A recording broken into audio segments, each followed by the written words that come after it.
dan lain sebagainya. Nah, mudah-mudahan dari dialog kebangsaan ini kita bisa menyebarkan penguatan rohani kebangsaan kepada teman-teman untuk berdampak pada kelompok yang besar lagi.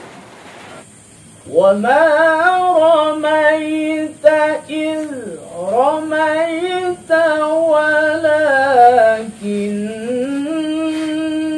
اللَّهَ رَمَى.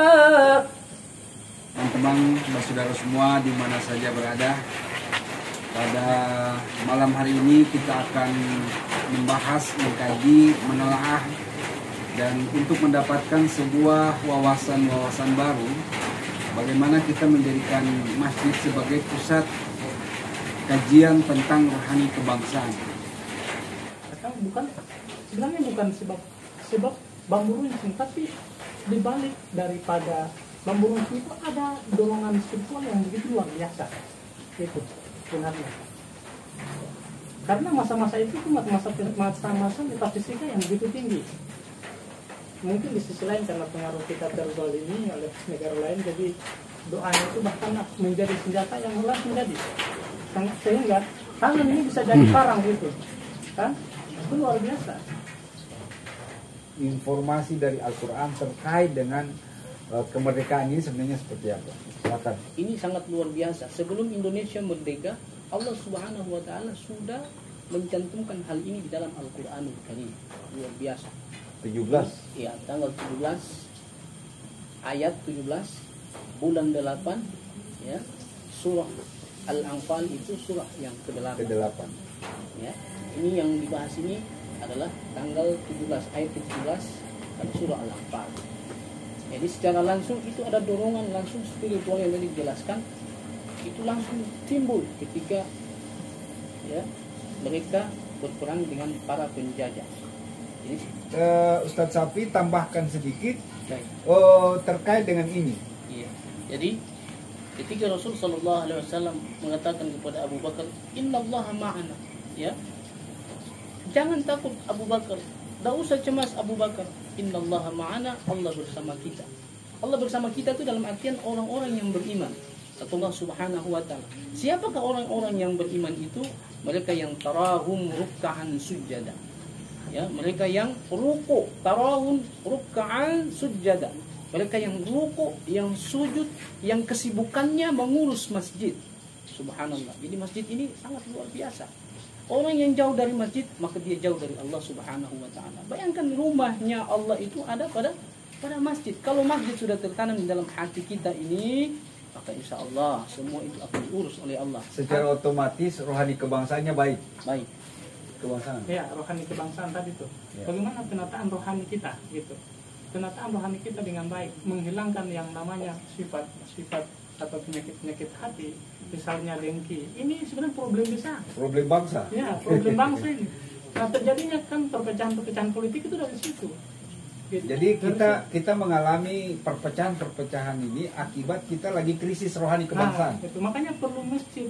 Ya. Perlu kita datang di masjid gitu. Untuk mengobati tadi. sakit kebangsaan kita. Iya, iya. Itu barangkali. Oke, teman-teman, kita break dulu lagi untuk penguatan kapasitas rohani kebangsaan.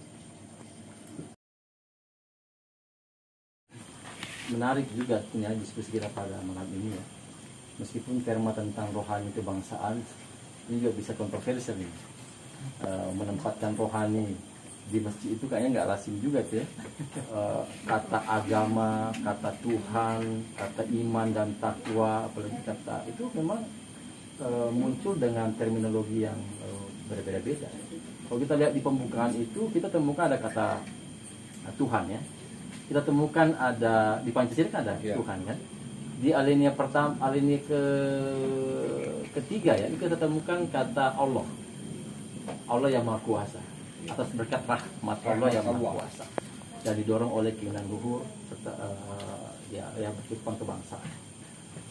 Kemudian di pasal 29 ya kita temukan kembali ya agama ya, misalnya negara berdasarkan ketuhanan yang Maha Esa. Negara menjamin kemerdekaan tiap penduduk untuk memeluk agama dan beribadah. Bahkan ada kata ibadah. Nah sekarang ibadah itu kaplinnya siapa? Nggak bisa kalau kita bilang itu kaplinnya umat Islam saja. Aplinya itu atau Karena itu sudah Muhammadiyah? bahasa konstitusi, berarti kalau dia bahasa konstitusi, dia milik semua agama. Iya. Terus itu kan berdiri di atas semua golongan, semua kelompok dan agama. Ya, ya termasuk diterima saya kira, ya diterima itu tidak kontroversial di agama tertentu.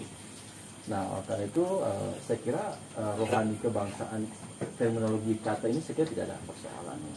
Si Indonesia itulah menurut saya, kalau saya bicara dalam konteks yang lebih luas, konstitusi yang paling modern di dunia ini, konstitusi yang paling demokratis di negara di dunia ini, bisa dicek.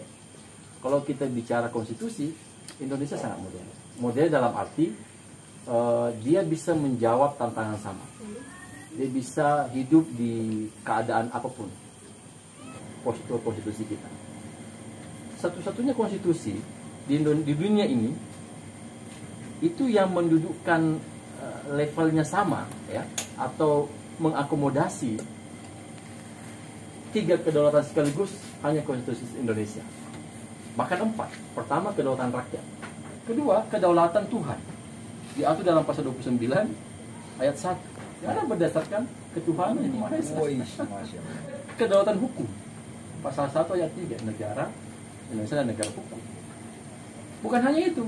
Kita juga mengakui dan menjamin kedaulatan yang sifatnya wisdom, ya, local wisdom. Ya, ya. Misalnya hukum adat. Ya. Pasal 18B ayat 2 negara mengatakan, konstitusi mengatakan negara menjamin, negara mengakui dan menjamin kesatuan masyarakat hukum adat beserta hak-hak tradisionalnya. Ya, konstitusi mana di Indonesia ini, di dunia ini, hukum adatnya pun dijamin. Masya Allah. Agamanya dijamin, hukum adatnya dijamin, eksistensi Tuhan juga dijamin, hukumnya juga dijamin. Ya? Dan kita juga pada saat yang sama juga mempraktikkan kedaulatan politik. Ya, pasal, misalnya kita buka pasal 4, Presiden memegang kekuasaan pemerintah.